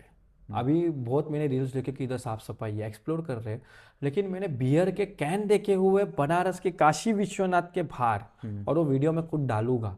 तो वो जगह बियर पीने का है, एंड बाद में वहाँ पे जो लोग टूरिज्म आ रहे, फॉरेनर्स आ रहे हैं, बहुत सारे विजिटर्स आ रहे, चाइनीज़ आ रहे हैं, बहुत सारे लोग हमारे कल्चर को पसंद कर रहे हैं, तो उधर चाय पी के ऐसे ही फेंक रहे, गाढ़ा गाढ़ा थूक रहे, तो वो चीज़ सही है। जहाँ पे मणिकर्णिका का नाम बहुत फेमस है, 24 आवर्स आग जलता है वहाँ पे, उसके ही नीचे टॉयलेट कर रहे हैं लोग, कंटिन्यू लोग टॉयलेट कर रहे हैं। तो फिर मैं क्या बोल सकता हूँ, शर्म आती है मुझे लोगों पे। जहाँ पे तुम अपने घर को, मंदिर को पूजा कर रहे हो, लाखों रुपए डाल रहे हो, यहाँ पे तुम गंदगी कर रहे हो। और गवर्नमेंट से भी रिक्वेस्ट करता हूँ कि कुछ कुछ कॉलोनी में तुम टॉयलेट बनाओ, जिससे लोगों को सुविधा मिले। कचरों के लिए तो चलो हो रहे, स्टाफ आ रहे, लेकिन उधर लाखों लोग आ रहे, तो हमारी भी रिस्पॉन्सिबिलिटी की वो गंदगी जो हो रही, कचरा फेंकना। आज गंगा नदी का भी पॉल्यूशन कितना ज़्यादा है, बाहर से पक्षी आती है गंगा नदी के इधर, हज़ारों किलोमीटर दूर से आती है। आज पॉल्यूशन की वजह से कितना प्रॉब्लम हो सकता है वहाँ पे। तो हमको चेंजेस लाना ज़रूरी है। जैसा अभी मैंने रोड के खड्डे के मुद्दे उठाए, कोई उठाया नहीं रहेगा वहाँ पे, मैं तो टूरिस्ट हूँ, वहाँ पे घूमने आया हूँ। लेकिन मुझे बुरा लगा कि मैं, लोकल्स को कैसा लगता है? आपने लोकल्स से भी बात किया होगा हाँ वहाँ पे। फॉरेनर से बात किया, मैं लोकल से बात किया, उनको बुरा लगा, क्योंकि उधर लोग उनसे मस्ती कर रहे हैं, लोग उनके सामने थूक रहे, लाल लाल लाल लाल जो पान होता है, हाँ, वो मसाला जो खाते हैं, मसाला खाते हैं, गुटखा वो खाते थूक हैं। रहे। तो आपको लगता है वो चीज़ अच्छा है? वही चीज़ फोटो निकाल के ट्वीट में आके इधर फोटो डाल दे तो बेइज्जती हमारी हो रही है। तो कभी भी प्लास्टिक के बॉटल्स हो, प्लास्टिक के ग्लास हो, भले किस तरह फेंका हो, लेकिन हम रिस्पॉन्सिबिलिटी करके हमने उधर के थोड़ा बहुत भी एरिया क्लीन किया, तो हमको देख के बाकी के लोग भी शर्म, उनको भी शर्म आएगी कि नहीं हमको भी करना चाहिए, हमको कचरा नहीं फेंकना चाहिए। और मैंने वहाँ पे कम से कम, मैंने और हमारे साथ 2-3 जन थे, हम लोग ने मिलकर 100 से 200 प्लास्टिक के ग्लास कलेक्ट करके हमने साइड में लगा। थोड़ा सा इनिशिएटिव हमने लिया। हम तो घूमने आए थे, हम तो काशी विश्वनाथ का दर्शन करने आए थे, गंगा नदी देखने आए थे, मणिकर्णिका का देखने आए थे, लेकिन उधर इतनी गंदगी देखे कि मन ही नहीं हुआ कि ये क्या हो रहा है, ये नेगेटिविटी है। तो ये काम भी हो रहा है, तो हमको वो भी काम करना ज़रूरी है। बस इतना मैं आपको बोलता हूँ। लेकिन एक बात और बताओ कि यूथ, जैसे आप एक यूथ हो, क्या यूथ को आज के टाइम में पॉलिटिक्स में आना चाहिए, नहीं आना चाहिए? आना चाहिए, ज़रूर आना चाहिए। पढ़े लिखे यूथ है आज, अच्छे अच्छे डिग्रियाँ लेके बैठे, लेकिन क्यों नहीं आ रहे फिर? डर लग रहा है उनको, उनको पॉलिटिकल गटर लगता है। तो मैं मानता हूँ चलो पॉलिटिकल करप्ट है, पॉलिटिकल गटर है, जब अच्छे इंसान पॉलिटिक्स में जाएंगे ना तो सुधरा, मतलब बदलाव आएगा, चेंजेस आएंगे। क्यों? कि हम अच्छे हैं, और अच्छे लोग, हजारों लोग भी जुड़ गए, पढ़े लिखे जुड़ गए, तो और डेवलपमेंट होगा। है पॉलिटिकल में पढ़े लिखे भी लोग हैं, लेकिन आज की यूथ इंडिया छोड़ के जा रही है, क्योंकि लिए बहुत सारी जगह पे टैक्स लग रहे हैं, बहुत सारी जगह पे बहुत अलग अलग चीज़ हो रही है। तो इंडिया की यूथ करेगी क्या? आज जॉब में भी इतने सारे प्रॉब्लम्स आ रहे हैं, आज कंपनियां बंद हो रही है बहुत सारी, वो हमारा नुकसान है। भले मीडिया वाले आगे नहीं ला रहे, मीडिया वाले को दूसरी चीज़ दिखानी है, लेकिन ये चीज़ भी दिखाना ज़रूरी है ना कि यूथ कितना होमलेस हो गए, मतलब जॉबलेस हो गए यूथ। आज यूथ का हालत क्या है? आज महंगाई इतनी है, पेट्रोल का रेट इतना, डॉलर्स का रेट इतना बढ़ रहा है, तो उस पर कुछ ना कुछ एक्शन लेना चाहिए, नहीं तो यूथ रास्ते पे आ जाएगी, तो बहुत हालत ख़राब हो सकता है देश का। लेकिन लोग बता रहे नहीं है, तो मैं बोलना चाहता हूँ। लेकिन यूथ भी तो है, सिर्फ सरकारी नौकरी की तैयारी कर रहा है। अब सरकारी नौकरी सरकार इतनी कैसे दे पाएगी? मैं तो चाहता हूँ यूथ को गवर्नमेंट भी जॉब करना चाहिए और बिजनेस भी करना चाहिए। बिजनेस से ही तो देश बढ़ेगा ना। जब मैं एक बिजनेस कर रहा हूँ, मेरे अंडर में 100 लोग काम कर रहे हैं, तो ऐसे 1 लाख लोग भी जमा हो गए तो 1 करोड़ लोग जॉब पे, और तुम्हारी कंपनी में तुम फाइनेंशियली भी स्ट्रांग हो रहे हो और तुम्हारे साथ अंडर काम भी कर रहे हो, तो बिजनेस माइंड बनाओ। जॉब भी ज़रूरी है, किसको किसको जॉब का माइंड होता है, किसको किसको बिजनेस का माइंड होता है। तो बिजनेस करने से हमारा देश आगे बढ़ेगा, क्योंकि हमारा टैक्स जो जाएगा वो गवर्नमेंट को जाएगा, तो डेवलपमेंट होगा। तो वो तो है। और अच्छे अच्छे लोग जब पॉलिटिक्स में आएंगे तो बहुत सारे चेंजेस लाने का काम हो सकता है हमारे देश में, तो उसके लिए पढ़े लिखे लोग ज़रूरी है। तो मतलब आपको एक्सपीरियंस, लाइफ का एक्सपीरियंस ज़्यादा है। हाँ। तो ये एक्सपीरियंस आपको कैसे हुआ? मतलब थोड़ा सा आप अगर और इसके डिटेल्स अगर शेयर कर पाओ। अभी मेरे पास वैसे बहुत सारे एनजीओ से, फिर एक टाइम पे अन्ना हजारे के टाइम पे, आंदोलन के टाइम पे लोग थे, मोदी जी के सपोर्ट में जो लोगों ने आवाज़ उठाई थी मोदी जी के साथ, वो लोग मेरे कनेक्ट में। फिर कांग्रेस के टाइम के लोग मेरे कनेक्ट में, जिनने उस टाइम पे मतलब राजीव गांधी थे, ये लोग के टाइम पे उनने काम किए हुए। तो उनसे जब एक्सपीरियंस लेता हूँ ना, तो कांटे, मतलब रोंगटे खड़े हो जाते कि ये क्या है, बाप रे, तो हम तो कुछ नहीं कर रहे, ये लोग तो वॉरियर्स है, इतनी इतना सारा चीज़ किया। क्योंकि पार्टी को बढ़ाने के लिए भी टेक्निकली दिमाग लगता है, तो तुम्हारे पास दिमाग ही नहीं तो तुम काम क्या करोगे। तो उनने बहुत सारे अनुभव लिए। फिर बिजनेस वाले मेरे पहचान के, जो इनने अलग अलग अनुभव से एक लेवल पे पहुंचे, हजारों हजारों करोड़ के ओनर है वो, मतलब वो यूथ वहाँ तक पहुंची है, मतलब उनके एक्सपीरियंस से हम भी तो पहुंच सकते हैं ना। तो ऐसे लोगों से मिलके मैंने खुद ने एक्सपीरियंस लिया हुआ। और अच्छे लोग जब तुम्हारे लाइफ में हो, तो बोलते हैं ना लोग पैसा कमाते, तो मैंने पैसे कमाने के साथ साथ मैंने इन लोगों के असेट्स कमाए। मतलब इनसे मिलना, इनसे डायरेक्ट कांटेक्ट करना वो बहुत बड़ी बात होती है। इनकी एक एक मिनट, मतलब बोलते हैं ना, बहुत इंपॉर्टेंट है। तो इनसे मिल चुका हूँ मैं, अच्छे अच्छे नेताओं से मिल, बिजनेसमैन हो गए, सोशल वर्कर हो गए, एनवायरमेंट एक्टिविस्ट हो गए, एनिमल लवर हो गए, ये सब बिग लेवल के जो लोग हैं वो मेरे कांटेक्ट में, उनसे मैंने नॉलेज लेके आज यहाँ तक आवाज़ उठा रहा हूँ उनके एक्सपीरियंस से। मतलब आपने वैसे तो अपनी जर्नी के बारे में बहुत सारी चीज़ें शेयर करी हुई हैं, लेकिन एक बार आप अगर फिर से शेयर करना चाहो कि ये आपका जर्नी सोशल वर्क में कैसे स्टार्ट हुआ, मतलब आपके फैमिली के भी आई थिंक कुछ स्टोरी है जो बैकग्राउंड रहा है आपका, तो अगर उसके बारे में आप कुछ बताना चाहो तो। मैं एक्चुअली स्कूल टाइम से सोशल वर्क कर रहा हूँ। मेरे डैडी भी एक टाइम के पॉलिटिशियन थे। मुंबई के रिचेस एरिया में आता है वाल्केश्वर, वहाँ के अच्छे पॉलिटिशियन थे मेरे डैडी। फिर वहाँ से वो से ही आए, उधर भी बिज़नेस की है। फिर डिप्रेशन के चक्कर में, बिजनेस लॉस के चक्कर में उन्हें मतलब उनके साथ बहुत गलत गलत चीज़ हुआ, तो फिर कम एज में वो एक्सपायर हो गया, ड्रिंक करना चालू कर दिया। तो वो चीज़ हमने आंखों से देखी है। तो वो सर्वाइव जब टाइम आया तो धीरे धीरे करके हमको भी पता चला कि गरीबी क्या होती है। तो हमने फिर लोगों को मदद करना चालू कर दिया, लोगों को सपोर्ट करना चालू कर दिया। तो आज वो लेवल पे आके आज हमने ये लेवल पे आ चुका हो कि आज हम देश का आवाज़ उठा रहे हैं। एक छोटा सा जगह था नाला सोपारा, आज वहाँ से मैं निकल के आज पूरे देश को एक्सप्लोर कर रहा हूँ, एक एक चीज़ बता रहा हूँ। हाँ। उससे बड़ी चीज़ प्राउड की बात क्या है? पहली बात तो ये। और दूसरा, मैंने फिर बहुत सारे बच्चों को फ्री में पढ़ाने का काम किया, सैनिटरी पैड डिस्ट्रीब्यूशन करने का काम किया। फिर बाद में ट्रांसजेंडर हो गए, जो मेरी बहन है प्रोस्टिट्यूट हो गए, उनके लिए काम करने का मतलब मैंने ठान लिया था, और आज उनके लिए हम लोग काम कर रहे हैं, लेकिन हिडन लोगों को नहीं बता रहे। फिर बहुत सारी चीज़ें जो हम उस पर वर्क कर रहे हैं, और एक एक बहुत सारे बच्चों का एजुकेशन करवाया, किसका डिग्री करवाया, ये सब काम हमने किया हुआ है। एक कहावत है ना, वो बोलते हैं कि मेरी तकदीरी को देख के हैरान है लोग, शायद उन्होंने मेरे पैरों के छाले नहीं देखे। तो सुनने में तो लगता है कि आप बहुत सारी अच्छी अच्छी चीज़ें कर रहे हो, लेकिन ये इतना आसान तो रहा नहीं होगा। तो क्या मुश्किलें आई आपको और कैसे देखो, आप उसको हैंडल कर पाए, अगर मेरे आप कुछ शेयर करना हाँ, चाहो तो। स्टार्टिंग से मेरे डैड एक्सपायर हो गए। फिर मैं गार्बेज कंपनी में लगा, जॉब नहीं मिला। फिर धीरे धीरे करके मैं पापाराजी जॉब में लगा, मैंने इवेंट्स किए। जब मेरा एज 19-18 था, पापाराजी मतलब वो जो एयरपोर्ट पे फोटोग्राफर, फोटो वगैरह यस खींचते यस हैं। यस, उसमें हाँ। था मैं, फोटोग्राफिंग में था। फिर वहाँ से मैं, क्या बोलते हैं इसका नाम, सोशल वर्क में और एक्टिव हो गया। फिर मैं धीरे धीरे करके 17-18-19 एज में मैंने इवेंट्स करना चालू कर दिया, व्हील चेयर बाट डिस्ट्रीब्यूट करना, ट्राईसाइकिल डिस्ट्रीब्यूट करना। तो ऐसा करते करते बच्चों को फ्री में पढ़ाना चालू कर दिया, सैनिटरी पैड डिस्ट्रीब्यूशन करना चालू कर दिया। जो घर पे लाइट नहीं हो, घर पे उजाला लाने का काम चालू किया। जो गाँव में पानी नहीं हो, गाँव में पानी लाने का काम चालू किया। जो बच्चों का सपना था हेलीकॉप्टर में घूमने का, वो सपना पूरा किया। गरीब बच्चों को लगता था, मतलब गरीब तो बोल ही नहीं सकते, अपने ही बच्चे, मैं भी उनके साथ ही ज़मीन में जुड़ा हुआ इंसान हूँ। तो उनको लगा कि मैं बड़े होटल में खाना खाऊं, उनको कैफ़े से निकाला गया था, ऐसे बहुत सारी चीज़ देखी। तो मैंने उनको ताज, ओबेरॉय, ट्राइडेंट, सारा स्टार, हर जगह पे गरीब बच्चों को घुमाया और खिलाया, स्काई डाइनिंग करवाया हूँ मैं, जो कभी देश ने सोचा नहीं रहेगा लोगों ने। मैंने बोला ज़मीन में बहुत खिलाया, अब आसमान में खिलाता हूँ। ऐसा करते करते हेलीकॉप्टर में भी घुमाना चालू कर दिया, चार्टर्स में घुमाया हो, बड़े बड़े एक्सपेंसिव गाड़ी में घुमाया हो, और भी खुद के खर्चे से, ऐसा नहीं लोगों से मांग के किया हो। तो इतना हम लोग ने किया, मैंने खुद ने इतना बहुत कुछ कर लिया हो कि आज यहाँ तक पहुँच गया हूँ। और इसीलिए आपका नाम भी हेलीकॉप्टर दादा पड़ गया। हाँ, मतलब आप सोच नहीं सकते हो कि मैं एक टाइम जॉब कर रहा था, तो मैंने सलमान खान और उनको हेलीकॉप्टर से आते हुए देखा।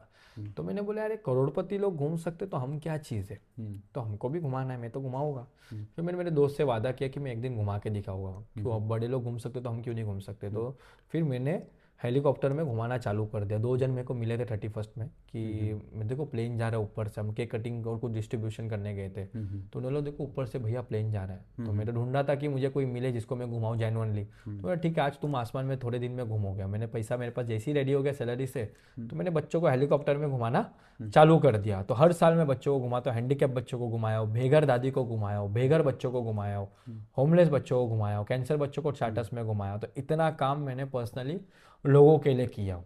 मेरे को नहीं लगता देश में बहुत कम लोगों ने ये चीज़ किया होगा, तो इसलिए हेलीकॉप्टर दादा के नाम से पहचानते हैं मुझे। तो जनरली क्या फीलिंग रहती है, आप किसी को हेलीकॉप्टर पे घुमा रहे हो या उसको आप ताज ओबरॉय वगैरह में खाना खिलाने जा रहे हो, तो ये तो उनके लिए भी एक ऐसा एक्सपीरियंस हो गया जिसके बारे में उन्होंने शायद सपने में ही सोचा होगा। बरोबर। मतलब किसी की भी एक्सपेक्टेशन उतनी तो होती नहीं है। तो उनके क्या रिएक्शन होते हैं जब आप उनको अभी हेलीकॉप्टर में घुमा रहे हो, या फिर आप उनको, अभी एक और आपने किया है कि एक किसी जो झूला है या क्या है जिसपे ऊपर स्काई डाइनिंग बोलते हैं, स्काई हाईवे पे डाइनिंग, हाँ। 120 फीट ऊपर घुमाया था, स्काई डाइनिंग, खिलाया था हाँ। खाना। तो एक्सपीरियंस ये बोलता हूँ कि कैसा मेरा एक्सपीरियंस था, जब मुझे ऐसी फीलिंग्स लगती है ना कि मुझे करना है, तो फिर मैं सोचता हूँ कि मेरे साथ कुछ बच्चों को, कुछ माँ को, कुछ पापा को जो बेघर है, उनको कुछ उनका सपना पूरा करो।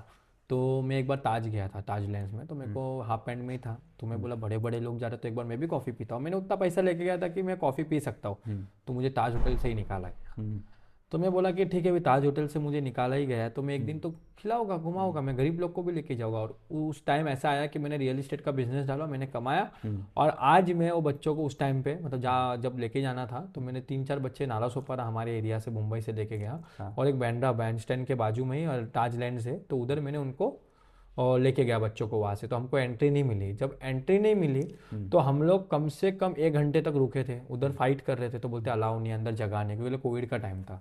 और जब कोविड का टाइम था तो कैसा वो लोग नाटक कर रहे थे, उन्हें बोला फुल ही है। तो फिर मैं उधर फाइट किया, उधर के पुलिस वालों ने फिर उनको बाहर, बच्चों को बाहर बिठाने के लिए कुर्सी लगाई, क्योंकि ताज वालों के पास उतना दिल नहीं था मुझे लगता है, क्योंकि वो सिक्योरिटी था। मैं भी मानता हूँ कि उधर फायरिंग हुआ है, बहुत सारी चीज़ हुई है, जब हमारे पास कुछ मिला ही नहीं तो हमको जाने दो ना। तो क्या करोड़पति लोग घूम रहे हैं। फिर बाबा साहब अम्बेडकर का लॉ पढ़ा कि हम पानी भी पी सकते और टॉयलेट भी यूज़ कर सकते। तो हमने फिर होटल में एंट्री की।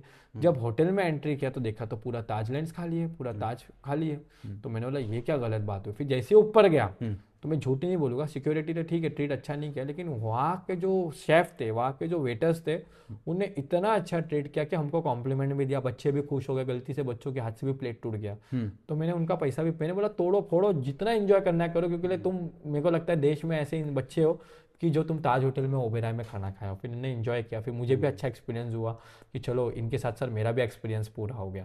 फिर बोला ओबेराय लेके जाऊँगा, फिर ताज पैलेस लेके जाऊँगा जहाँ पे 26/11 हुआ था। फिर ट्रेडेंट लेके गया था, सारा स्टार लेके गया था। तो जितने भी महंगे होटल्स है मुंबई के, सब गरीबों ने, मतलब जो मेरे बच्चे छोटे छोटे, जो मेरे माँ हैं, उनको सबको एक्सपीरियंस करवा दिया वहाँ पे। तब जाके एक ऐसा लगा कि हम कर सकते हैं, तो इसलिए धीरे धीरे करके और चीज़ कर रहे हैं हम लोग। ऐसा है। सुकून तो मिलता होगा ऐसा काम बहुत करके। अच्छा लगता है। मैं ये सोचता हूँ कि 10 दोस्त को लेके जाके क्लबिंग में घुमाने से अच्छा, पार्टीज करने से अच्छा, एंजॉय करने से अच्छा, मैं बच्चों को क्यों नहीं एंजॉय कराऊँ। तो आज उसके वजह से बहुत चेंजेस आए लोगों पे, माइंड में चेंजेस आए। आज बहुत लोग जो जा नहीं पाए उनका भी सपना पूरा हो गया, क्योंकि आज बच्चे गए जो कभी सोच नहीं सकते, विदाउट चप्पल, विदाउट फटे हुए मतलब फटे हुए कपड़े में मैंने बच्चों को ताज होटल में लेके गया था। तो आज मैंने फिर उनको बाद में चप्पल भी दिलाया, कपड़े भी दिलाए। तो वो चीज़ सबका एक सपना पूरा हो गया, क्योंकि ताज में लोग ऐसा फोटो निकालते, आज सीधा उनको अंदर ही लेके गया, तो एक्सपीरियंस ही अलग होता है ऐसा। तो यश भाई, एक और बहुत इंपॉर्टेंट मुद्दा है, I want your opinion on that also, कि आज का जो हमारा यूथ है वो एक गलत डायरेक्शन में जा रहा है। अब इसमें सारी चीज़ें ही आ गई हैं।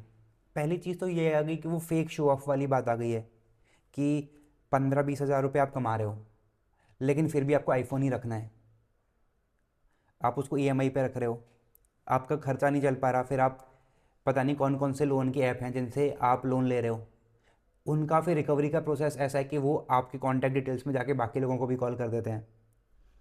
उससे एक प्रेशर आ रहा है, एक डिप्रेशन में जा रहा है हमारा आज का यूथ, मतलब जिसके ऊपर देश को आगे बढ़ाने की जिम्मेदारी है। अगर वो खुद ही डिप्रेशन में है तो फिर देश आगे कैसे बढ़ेगा। देखो कैसा हो गया है कि आज के तारीख में सोशल मीडिया, जैसा हमारा बात हुआ था, इंस्टाग्राम पे लोग करोड़ों की चीज़ दिखा रहे हैं, आईफोन अनबॉक्सिंग दिखा रहे हैं, फिर बाद में इतने कैश लेके दिखा रहे हैं। तो उसकी वजह से यूथ भी चाहते कि पैसा कमाए, लेकिन गलत तरीके से शो ऑफ करके पैसा कमाए तो मतलब क्या है। तुम्हारे मम्मी पापा लेबर्स का काम कर रहे हैं, तुम्हारे मम्मी पापा क्लर्क का काम कर रहे हैं, जिनकी सैलरी 20 से 30-40 हज़ार रुपये, उसमें घर चलाएंगे, राशन भरेंगे, अभी समझो खुद का घर नहीं है तो रेंट भरेंगे कि तुम्हारा मोबाइल का इच्छा पूरा करेंगे। तो यूथ क्या करते हैं, खाना नहीं खाती है, मर जाओगे, ऐसा पेरेंट्स को धमकियाँ देते।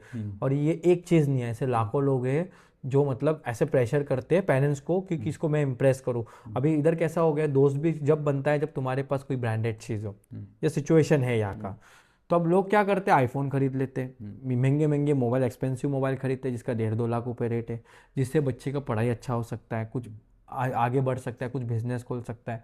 तो अभी ईएमआई तो झटके में मिलते, सेकंड्स में मिलते, 0 इंटरेस्ट के। लेकिन 1.5 लाख रुपए भरने से आज हमारा कंडीशन ज़्यादा खराब हो रहा है, तो क्यों लेने का 1.5 लाख का मोबाइल, नॉर्मल फ़ोन लो ना। आईफोन में भी वही फ़ोन आता है और कॉल आता है, और नॉर्मल मोबाइल में भी सेम कॉल आता है। और कैमरा की बात रही तो तुम्हारा वो फील्ड है, तो तुम लो जिससे तुम्हारा अर्निंग हो, तुम तुम्हारा खुद का मोबाइल का पैसा भरे। तुम पेरेंट्स को सिचुएशन में वो ला देते हो तो जो साइकिल होता है घर का, वो साइकिल गिर जाता है। फिर वो होने के बाद में कपड़े, फिर जूते पेरेंट्स से मांग मांग के ज़बरदस्ती करके लेते, इससे पूरा यूथ खराब हो रहा है। और दिखावे के चक्कर में तो लोग पागल कर दिए लोगों को। आज मेरा एग्जांपल लेता हूँ कि मेरे कोई दोस्त नहीं होते थे, क्योंकि मेरे पास अच्छे कपड़े नहीं होते थे, मेरे पास मोबाइल अच्छे नहीं होते थे, मेरी कंडीशन इतनी ख़राब थी उस टाइम पे, कोई दोस्त ही नहीं बनता था। आज सब दोस्त बन रहे मेरे। उसका रीज़न ये है कि आज अच्छा नाम हो रहा है, आज लोगों को मैसेज जा रहे हैं। ठीक है, फॉलोअर्स तो काउंटिंग है, कल इंस्टाग्राम भी डिलीट हो गया तो फॉलोअर्स की वैल्यू ज़ीरो ही है, तो फॉलोअर्स में मैं बिलीव नहीं करता हूँ। तो वो हिसाब से आज लाइफस्टाइल थोड़ी चेंज हो गई धीरे धीरे करके, तो लोग अट्रैक्ट हो रहे हैं। तो मैं दोस्त भी नहीं बना रहा हूँ ज़्यादा। मेरे बुरे टाइम में तुम दोस्त नहीं बने तो अभी मैं क्या दोस्त बनाऊँ? तो जो पुराने दोस्त है उसको ही पकड़ के चल रहा हूँ। तो लोग दोस्त जब बनाते जब तुम्हारे पास अच्छी चीज़ हो, अच्छा पैसा हो, जब तुम्हारे पास आईफोन हो, तुम्हारे पास अच्छे एक्सपेंसिव वॉच हो, ब्रांडेड कपड़े हो, तब जाके तुम्हारे दोस्त बनेंगे। जिस टाइम में तुम्हारे पास पैसा नहीं है तो लोग फिर पूछने भी नहीं आते कि तुम कौन हो और क्या हो।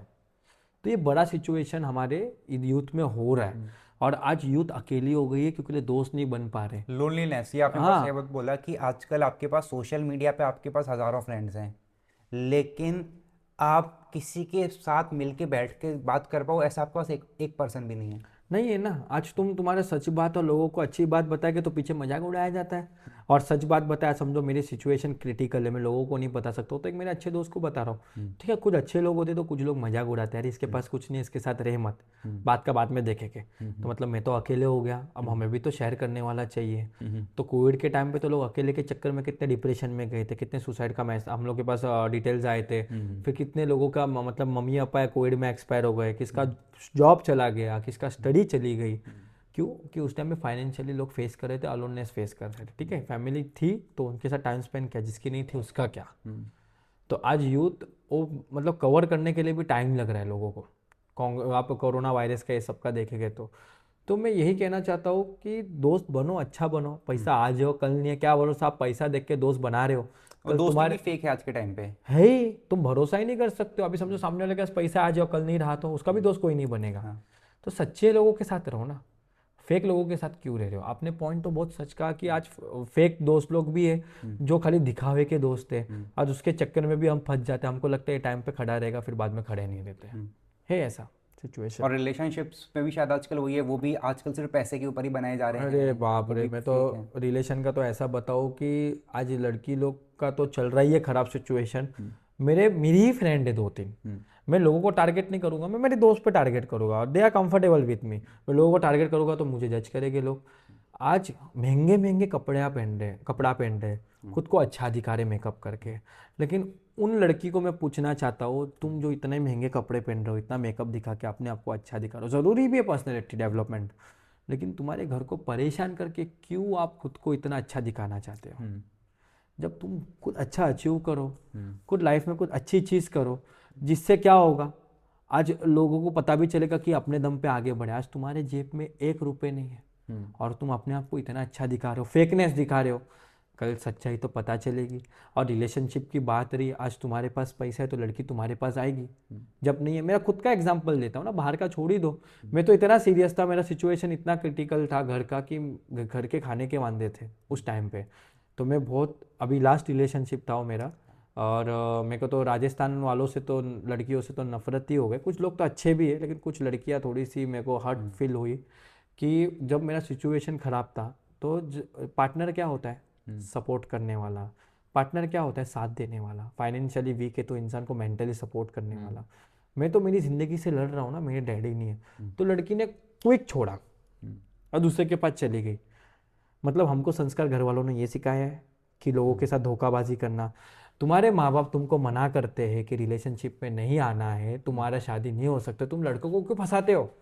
फिर लड़के अकेले रहते हैं, फिर लड़के रिलेशनशिप में नहीं आते, फिर हम तो भरोसा ही नहीं करते लड़कियों पे। कल दूसरी लड़की ने छोड़ा तो आज तो मेरे घर पे रिस्पॉन्सिबिलिटी दुनिया भर की, मेरी माँ रास्ते में आ जाएगी, मैंने काम धंधा नहीं किया तो।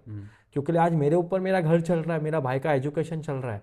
आज मेरी सीढ़ी खत्म हो गई तो जब मेरा ब्रेकअप हुआ था भाई, मैं आपको झूठ ही नहीं बोल रहा हूँ कि मेरा घर का कंडीशन इतना खराब हो गया था, मेरा खुद का कंडीशन बता रहा हूँ मैं कि कितना डिफिकल्ट था वो सिचुएशन अरे आपके लिए? बाप रे, मैं तो पहले डिप्रेशन से गुजर रहा था। जो लड़की महादेव का कसम खा रही है, जो लड़की झूठा बाप माँ बाप का पसंद कसम खा सकती है, वो लड़की क्या साथ दे सकती है? मैं तो कसम खाया, अभी तक तो मेरे को, अभी तक तब से मेरा ब्रेकअप हुआ है, अभी तक मैं खुद रिलेशनशिप में नहीं आया, वो लड़की सामने वाली आ गई। मतलब तुम्हारा संस्कार वो है। जब तुमको पता था कि मेरे माँ बाप एक्सेप्ट नहीं करेंगे तो तुम रिलेशनशिप में आते क्यों? क्यों कि तुमको कंधा मिले, तुमसे बात करने वाला कोई ना मिले? तो ये चीज़ तो गलत है ना, दुनिया का यूज़ मत करो। आज तो मेरे पास सब कुछ है, आज मैंने खुद का घर खरीदा, आज मेरी जल्दी गाड़ी भी आ जाएगी, अच्छे मोबाइल, सब कुछ है। जो चीज़ में जो सामने वाले ने रिजेक्ट किया सब खरीदा, आज फेम है मेरे पास, अच्छे काम के लिए फेम है। जहाँ उनका गाँव है वही गाँव में मुझे लोग बुला रहे हैं, पसंद कर रहे हैं, तो कमा तो लिया ना। कल बुरा दिन है तो ऐसा तो नहीं कि रोज होगा। आज नाम तुम्हारा पेपर में भी है तो कल तुम्हारा नाम कचरे के डब्बे में भी होगा। और तुम जो लड़कों के पास जा रहे हो, तुम्हारी खूबसूरती देख के वो लड़का अट्रैक्ट है। एक आज गुलाब का फूल तो खिला है तो लोग तुम्हें पसंद कर रहे हैं, जिस दिन गुलाब का फूल मुरझा जाएगा तो तुम्हें कोई नहीं पूछेगा। तो उस टाइम के साथ देने वाले हम लड़के लोग हैं। आज तुम हमारी फीलिंग के साथ खेल के तुमको भगवान माफ़ करेगा? वो छोड़ो, मैंने मेरे घर पे मेरी माँ से मिलाया था, मेरी माँ माफ़ करेगी?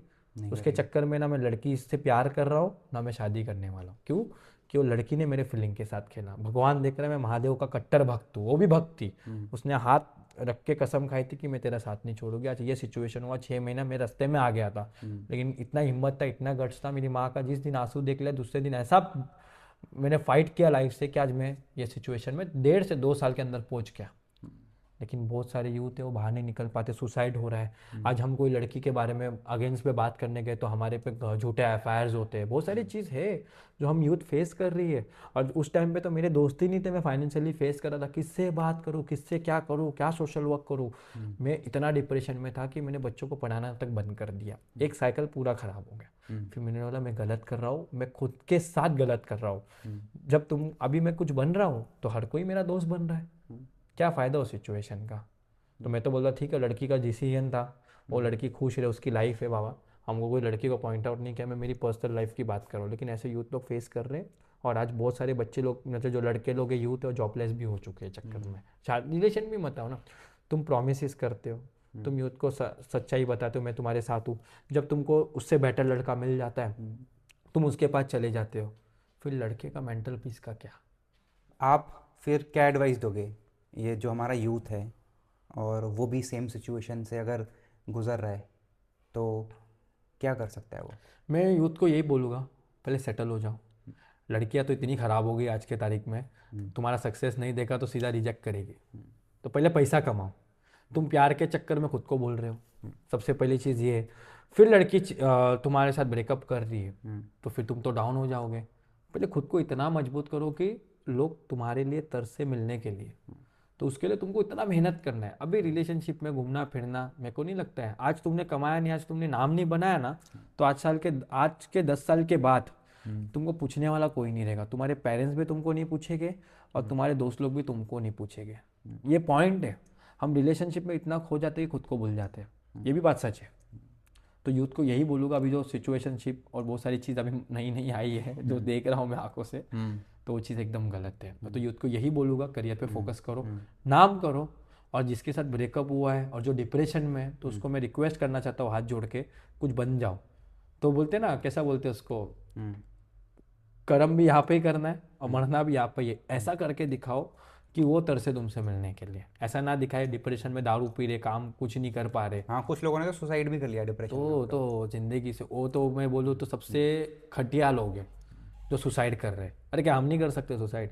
हमको लड़ने की ज़िंदगी है, हमको लड़ना है ज़िंदगी में। ये सब चीज़ इंसान बनाती है, सिखाती है। जब तुम लड़ोगे नहीं, जब तक कुछ करोगे नहीं, तो नाम कैसा होगा? मरने से तुम खुद को गवा दिए। आज भगवान ने तुमको 2 हाथ पैर दिया हुआ है, जिसको आंखें नहीं उनको पूछो, जिनके माँ बाप नहीं उनको पूछो, जिनका हाथ पैर नहीं उनको पूछो, वो तो लड़ाई कर रहे हैं। आज तुम्हारे पास सब होने के बाद में तुम रो रहे हो, तो नेगेटिव इंसान है। तो अच्छा है, भगवान तो जल्दी बुला रहे हैं ऐसे लोगों को। तो ऐसे मत बनो। सुसाइड विसाइड करने से अच्छा, नहीं कर पा रहे हो तो मस्त मेडिटेशन करो, अच्छे सोशल वर्क करो, धीरे धीरे करके अपने आप को कम बैक लाओ। जो कम बैक में दम है ना, वो किस में नहीं है। और जिस टाइम में तुम बड़े आदमी बनोगे ना, तो जो तुम्हारे साथ गलत हुआ है वो तुम भूल ही जाओगे, क्योंकि तुम बहुत आगे रहोगे उस जगह से। ऐसा कमबैक में जो सुकून है वो तो किसी चीज़ में नहीं किसी है, में वो नहीं है। वो सही बात है। जो लोग तुम्हें रिजेक्ट किए वही लोग तुमसे मिलने के लिए तरसेंगे। मेरे साथ पर्सनली हुआ है, लोग मिलने के लिए बोलते मिलो मिलो, मैं मिलता नहीं, मेरा काम, हम्म मेरा सोशल वर्क और मेरी फैमिली और कुछ दोस्त, उसके अलावा मैं किसको कुछ देखता नहीं हूँ। क्योंकि मुझे आगे बढ़ना है, मुझे ये सब में नहीं पढ़ना है, कुछ बनना है। एक जब नाम व्यक्तिगत मतलब कैसा बोलूँ, एक इंडिविजुअल नाम जो होता है वो बनाने के लिए भी सालों लग जाते हैं। तो और क्या क्या आप प्लान कर रहे हो फिर फ्यूचर में? फ्यूचर में तो पॉलिटिक्स, सबसे पहली चीज़ पॉलिटिक्स में आना ज़रूरी है। तो मेरा प्लान है, कभी कभी मन करता है नहीं जाऊँ, कभी कभी करता है कि जाऊँ, लेकिन पॉलिटिक्स में आने से सिस्टम हम चेंज कर सकते हैं। हमारे जैसे 100 लोग भी आ गए तो चेंज हो सकता है। हम बिना पॉलिटिक्स के इतना हिला सकते हैं, तो पॉलिटिक्स में तो ज़मीन हिला देंगे। और इतना है कि लोग बोलते पॉलिटिकल में दबाते नहीं, तुमको काम करने के लिए मौका मिलता है। यश भाई, इसी में एक और चीज़ जुड़ जाती है कि रिलेशनशिप तो चलो बहुत पहले से चला आ रहा था, अब जो हमारा नया जनरेशन आ रहा है, जेन जी आप उसको बोल सकते हो या कुछ भी बोल सकते हो, सिचुएशनशिप। हाँ, मतलब कि सिचुएशनशिप आप मान लो कि वो रिलेशनशिप का भी नेक्स्ट लेवल है। रिलेशनशिप में एटलीस्ट कुछ कमिटमेंट तो होता है, वहाँ पर कोई कमिटमेंट नहीं है। और हमारा जो जेंजी है या फिर जो हमारे नए बच्चे हैं जो स्कूल में हैं या कॉलेजों में हैं, ये बात सच बोला। मूवी में आ रहा है, रील्स आ रहे हैं, सीरीज आ रहे हैं इस पे, तो सोशल मीडिया ही तो खराब कर रहे हैं ना यूथ को। सिचुएशनशिप था क्या भगवान के टाइम पे? सिचुएशन था हमारे पास के टाइम पे, हमारे माँ बाप ने हमको क्या जन्म देने के लिए सिचुएशनशिप रखा था। जिसका लव मैरिज हुआ था या किसका अरेंज मैरिज हुआ था, बरोबर। अब सिचुएशनशिप में क्या होता है, अलग अलग पार्टनर मिलते हैं, ठीक है। एक तो नया सुना था मैं, सॉरी इतना डीपली बात करो, नाइट स्टैंड भी सुना हूँ मैं तो मैं तो क्लब गया था तो मैंने सुना था, तो मैंने बोला ये क्या हो गया, नया नया चीज़ सुन रहा हूँ मैं। तो मैंने ये नाइट स्टैंड हो गया, ये सिचुएशनशिप हो गया। तो मैं उन लोगों से पूछना चाहता हूँ कि तुमने जो नाइट स्टैंड किया है और तुमने जो सिचुएशनशिप किया है, तो तुम तो सबसे पहले डिप्रेशन में जाओगे, क्योंकि नए नए इमोशंस आते हैं हमारे पास जब हम सिचुएशन में और नाइट स्टैंड ये सब में देखते हैं। तो नए नए सिचुएशन में हमको फाइट करना, मतलब इंसान को समझने के लिए 6-7 महीना जाता है, तब वो रिलेशनशिप बनता है। तो विद इन 3-4 महीना 4 महीने में सिचुएशनशिप में आके वो रिलेशन खराब, तो तुम तो ऑलरेडी 10-12 लोगों से गुजर चुके हो। तो तुम इंसान को कैसे पहचान पाओगे? तुम खुद में गिरे हो। इससे तो आज लड़कियां देखो, लड़के देखो, आज जॉबलेस है, आज लोगों के पास काम नहीं है। आज मैं कॉल सेंटर के कितने लड़कियां दिखाऊं कि जो सिचुएशनशिप में है, बहुत सारे चीज़ में वो आगे ही नहीं बढ़ पा रहे। कुछ लोग तो आगे बढ़ रहे हैं कॉल सेंटर में और कुछ लोग तो बढ़ ही नहीं पा रहे। तो सिचुएशनशिप जो है वो नहीं करना चाहिए, करियर पे फोकस करना चाहिए। लव मैरिज भी ठीक है, अच्छा है, करो, और अरेंज मैरिज भी करो। कन्हैया ने भी तो बहुत प्यार किया था, तो प्यार करना कोई गुनाह नहीं है, ठीक है। लेकिन ये चीज़ गुनाह है। ये चीज़ से इंसान जो बनना चाहते हो बन नहीं पाता है। फिर समझो उससे बेटर मिला तो बेटर के तलाश में चला गया, उससे बेटर मिला तो बेटर के तलाश में चला गया। एक लड़की का उम्र 32 उम्र के बाद में लड़की का जो एज होता है वो कम हो जाता है। फिर उस टाइम पे कोई शादी करने वाला लड़का नहीं मिलता, तो लड़की तो उधर ही फंस जाती है। इससे अच्छा अच्छा काम करो, अच्छा नाम बनाओ। लव मैरिज कर रहे करो, चलिए ठीक है, ब्रेकअप होना, पैचअप होना वो तो सिचुएशन के हिसाब से होता है, लेकिन सिचुएशन बहुत ख़राब चीज़ है। और नाइट स्टैंड तो और ही ख़राब चीज़ है, जो इंसान के मेंटल हेल्थ को एक टाइम के बाद में बहुत ख़राब करता है, और सिचुएशनशिप डिप्रेशन में ला ही देता है। फिर सुसाइड के अलावा कुछ नहीं मिलता है। आपको ये नहीं लगता कि जो आपके विचार हैं, एक जो नया ऑडियंस है, आप उसको अपने अगेंस्ट कर लोगे? नहीं, अगेंस्ट तो नहीं करूँगा। क्योंकि उनको तो बड़ी बात चुभेगी ना, ये जो जेनजी है या जो शो ऑफ कर रहा है या जो अभी अभी नए नए रिलेशनशिप या सिचुएशनशिप जो भी सिचुएशन चल रही है, उनको तो वही अच्छा लगता है ना उनकी उम्र में। हाँ और अगर आप ऐसे बोलोगे तो वो हाँ, आपके अगेंस्ट नहीं हो जाएंगे? अगेंस्ट होने से मेरे को कोई फ़र्क नहीं पड़ने वाला है। पॉइंट ये है, मेरा विचार है। आज लोग डिप्रेशन में जा रहे, सुसाइड कर रहे, फिर जब वो लोग फंसते तो फिर कोई नहीं होता है उनका, तो स्ट्रिक्टली और कड़वी जवाब तो देना ही पड़ेगा। थोड़ा कड़वा है लेकिन सच है। मैं किसको गलत नहीं बोल रहा हूँ, लेकिन जो गलत रास्ते में जा रहे हैं उनको सही तो कर सकता हूँ ना। आज फेकनेस के चक्कर में बर्बाद हो रहे हैं, तो वो चीज़ तो सच बताना ज़रूरी है ना। आज माँ बाप कितने परेशान हैं। आज आप देश में देखोगे किसान सुसाइड कर रहे हैं, आज यूथ को देखोगे सुसाइड कर रहे हैं। क्यों? ये सिचुएशनशिप, ये शिप वो शिप के चक्कर में पूरा इंसान एक्सपायर हो रहा है। आज कमाई नहीं है लोगों के पास, और आज कोई भी गर्लफ्रेंड आती है तो डिमांड बढ़ा करती है। अरे सच्चा इंसान ढूंढो ना, अमीर इंसान क्यों ढूंढना, अमीर इंसान को भी दिल होता है नो डाउट, लेकिन जो फेक इंसान होता है, अभी जैसा तुमको बताओ गेमी ऐप हो गए, जो फेक फेक गेम्स हो गए, वो प्रमोट करने के चक्कर में फेक पैसा दिखा रहे, यूथ उसको देख के फॉलो करके उस पर पैसा लगा रही सोशल मीडिया में और बर्बाद हो रही है, तो उसका क्या। ये बैटिंग के ऐप से तो बहुत लोग बर्बाद हुए हैं। अरे बच्चे, यंगस्टर, हमारे जैसा घर भी के लोगों के, और लोग क्या सोचते हैं शादी करनी, चलो 2 लाख लगा तो 20 तक आएगा तो मैं शादी कर लूंगा, अब वो भी बर्बाद तो करेंगे क्या। इससे अच्छा मस्त बिजनेस बनाओ, पहले खुद को फोकस करो, सिचुएशनशिप ये रिलेशनशिप पे थोड़ा कम फोकस करके खुद को इतना सेटल बना दो, फिर तुम ये सब में गिरो, रिलेशनशिप में या ये सब शिप में, तब तुम आगे बढ़ सकते हो। इतना मैं बोलूँगा यूथ को। बाकी अगेंस्ट जा रहे वो उनका लुकआउट है, मेरे को कोई नहीं, मेरे को जो सच लग रहा है मैं उस सच के जवाब दे रहा हूँ। आजकल यश भाई हम लोग एक चीज़ ये भी देख रहे हैं कि जिन माँ बाप ने आपको पाला है, जब बच्चा बड़ा होता है तो फिर माँ बाप को ही रास्ते में छोड़ देता है, जो वृद्धाश्रम आजकल चल रहे हैं, यही स्टोरी है हर जगह। तो ये कितना गलत है। गलत है ही ना। मैं ये आश्रम में छोड़ने वाले जो अंग्रेज के लड़के हैं उनकी बात करूँगा। हमारा धर्म तो हमको परिवार के साथ रहना सिखाता है, एक साथ रहना सिखाता है। और ये जो पढ़े लिखे होके जो फॉरेन में जाते हैं, फिर वहाँ पे लड़कियों के साथ शादी करते हैं, इंडिया में करते हैं, ऐसा नहीं फॉरेन में जाके पढ़ाई करते हैं, इंडियंस भी है। मुझे एक चीज़ बताओ, कल की आई हुई लड़की आपको ये सिखाएगी कि तुम तुम्हारे माँ बाप को रास्ते में छोड़ो, तो तुम्हारे माँ बाप भी तो माँ बाप है ना। 9 महीना कोई औरत ने तुमको पेट में रखा है, आज वो लेवल पे तुमको पहुंचाने के लिए भी तो तुम्हारे माँ बाप में थे ना। आज तुमको अच्छे कपड़े, आज तुमको अच्छी गाड़ियाँ, अच्छा पढ़ाई, अच्छा एजुकेशन जो भी करवाया है वो उनका मन मार के किया है। उनको सोचो कभी घूमने के लिए किधर जाना रहेगा, समझो एक बनारस का एग्जांपल दे रहा हूँ, जा रहा हूँ, नहीं जाने दो, मेरा 50-60 हज़ार रुपये जाने से अच्छा मेरा बच्चा पढ़ाई करेगा, जाने दो मेरा बच्चा कुछ खरीद लेगा, जाने दो मेरा बच्चा कुछ करेगा। तो ये माँ बाप सोचते हैं। फिर माँ बाप बड़े होने के बाद में फिर लड़कों का शादी हो जाता है, तो फिर लड़की बोलती है हमको अकेले रहना। अभी तो नया लाइफस्टाइल चल रहा है कि लड़कियों को फैमिली से अलग रहना है, ये सबसे ज़्यादा गलत है। मैं उन लड़कों को पूछना चाहता हूँ, जब तुम्हारे माँ बाप को रास्ते में छोड़ने के लिए बोलते हैं, उनको बोलो ना तुम्हारे माँ बाप को रास्ते में छोड़ो, नहीं छोड़ पाएंगे। उनके लिए उनके माँ बाप है, तो इनके माँ बाप क्या। बुरी लगे तो उनको लगने दो, क्योंकि मैंने रेस्क्यू किया है लोगों को, पर्सनली किया है। शादी होने के बाद मैं बताता हूँ 80% मैटर यही है कि औरत और वाइफ बोलते हैं कि माँ बाप को रास्ते में छोड़ो, और कुछ 20% घटिया लड़के लोग और लड़कियां होगी जो माँ बाप को रास्ते में छोड़ रहे, फिर वो रिलेशन होने दो, शादी होने दो। माँ बाप भगवान का रूप है, आपको मालूम है शंकर भगवान ने कहा था दोनों बेटे को कि आप पूरी दुनिया का चक्कर घुमाओ, तो गणेश जी ने किसका चक्कर लगाया था पता है आपको। उन्होंने अपने माँ बाप का ही चक्कर लगाया था। क्यों। उन्होंने कहा था कि मेरे लिए तो मेरे माँ बाप ही मेरा संसार है। तो यही पॉइंट है ना। तो आज जब तुम कोख से बाहर आते हो, जो माँ बाप की खुशी है, तो जब माँ बाप मरते तो बच्चों को बड़ा होकर मरते, मतलब बच्चों को बड़ा करके जब वो एक सेटल एक लेवल पे जाता है तब वो सुखी से मरते। तुमको पता है आश्रम में जाओगे ना, अब मेरे पास तो ऐसे ऐसे वीडियोस है कि ये लोग की तो यूथ की तो बैंड बज जाएगी जिनने अपने माँ बाप को रास्ते में छोड़ा है। माँ बाप ने मंदिरों में छोड़ के चले गए, बच्चों ने, मतलब बच्चों ने माँ बाप को मंदिरों में छोड़ा है और वो बच्चे गायब हो गए, वो बच्चे देखने नहीं आ रहे। और फिर वो माँ क्या बोलती है, नहीं मैं खुद आई हूँ, मैं बच्चों के साथ नहीं गई हूँ, मतलब बच्चे लोगों ने मुझे नहीं छोड़ा है, मैं खुद से ही आई हूँ। तो हमको पता चलता है कि कौन से बच्चे ने छोड़ा है और कौन खुद आए। तो समझो बच्चे लोगों ने माँ बाप को छोड़ा है, तुम तुम्हारे माँ बाप को जब माँ खुद घर से छोड़ के जाएगी तो तुम माँ बाप को लेने नहीं जाओगे, और माँ बाप घूमेंगे तो आप एफआईआर नहीं डालोगे।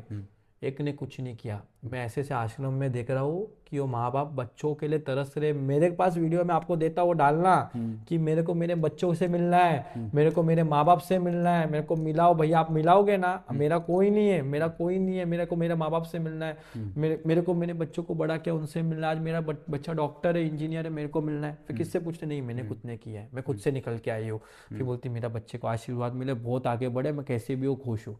मतलब माँ बाप उनसे कुछ एक्सपेक्टेशन नहीं करते। माँ बाप क्या चाहते हैं, सुनने वाला बेटा, प्यार करने वाला बेटा, और मरते दम तक मेरे बेटे के सामने ही मैं जान छोड़ूं।